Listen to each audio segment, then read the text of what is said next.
Hello everyone, welcome to our YouTube channel.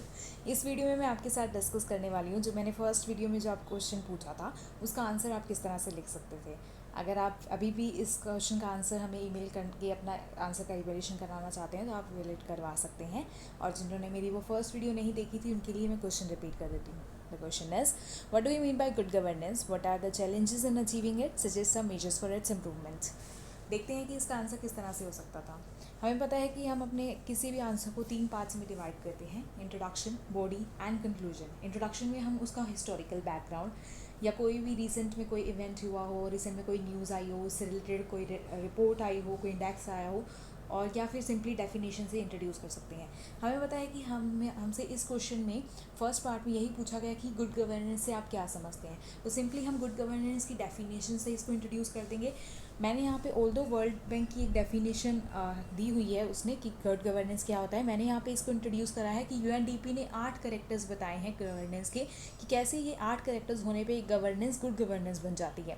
तो वो 8 characters हैं: accountability, transparency, responsiveness, equitable and inclusive governance, participatory, effective and efficient, and that follows the rule of the law.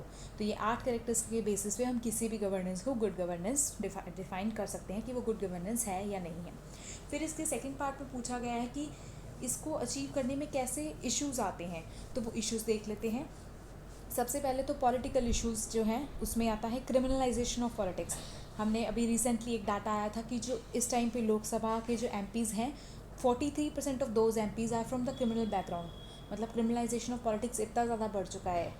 तो अब criminalisation of politics जो है वो good governance को achieve करने में एक चैलेंज या एक इशू की तरह सामने आता है। फिर आता है misuse of political power. Political power का एमपीज़ या एमएलएज बहुत ज़्यादा मिसयूज़ कर रहे हैं, तो वो गुड गवर्नेंस बनने से रोकते हैं।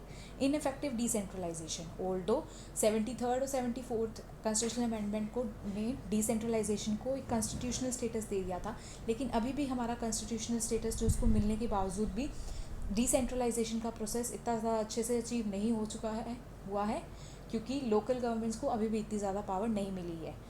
फिर है इकोनॉमिक इश्यूज़। इसमें रीजनल डिस्पैरिटी बहुत ज़्यादा है। बहुत कई स्टेट्स तो बहुत अच्छे से डेवलप्ड हैं, जैसे साउथ की कुछ स्टेट्स ले सकते हैं, और यूपी बिहार जैसी स्टेट्स बहुत ज़्यादा बैकवर्ड है, या नॉर्थ ईस्ट की स्टेट्स भी आप कह सकते हैं।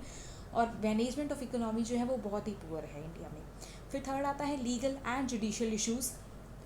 उसमें है कि हमारी जस्टिस सिस्टम बहुत ख़राब होता जा रहा है, क्योंकि पेंडेंसी ऑफ द केसेस बढ़ती जा रही है।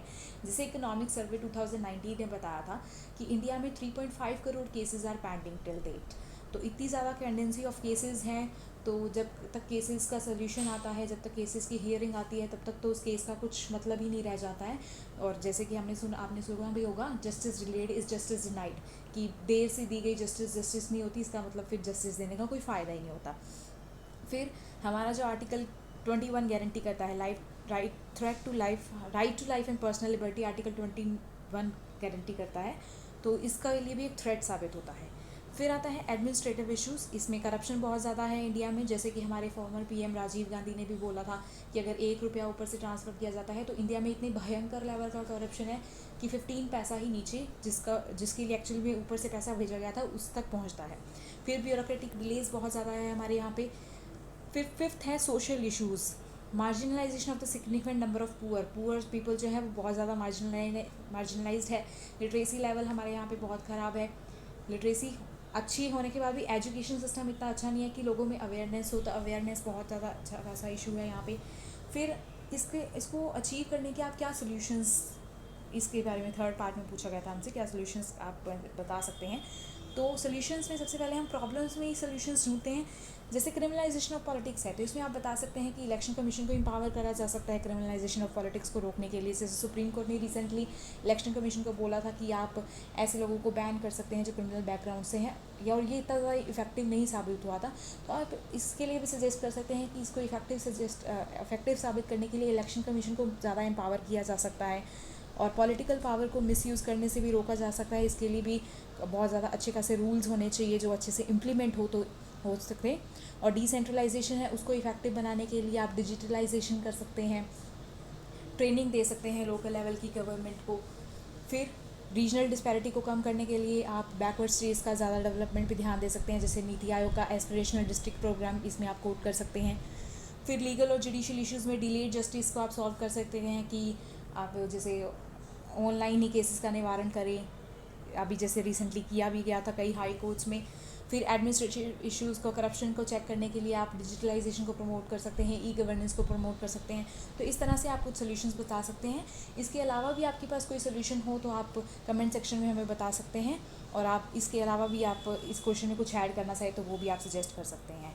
मेरी तरफ से इतना ही है, और नेक्स्ट वीडियो में मिलेंगे किसी नेक्स्ट क्वेश्चन या नेक्स्ट टॉपिक के साथ। Thank you.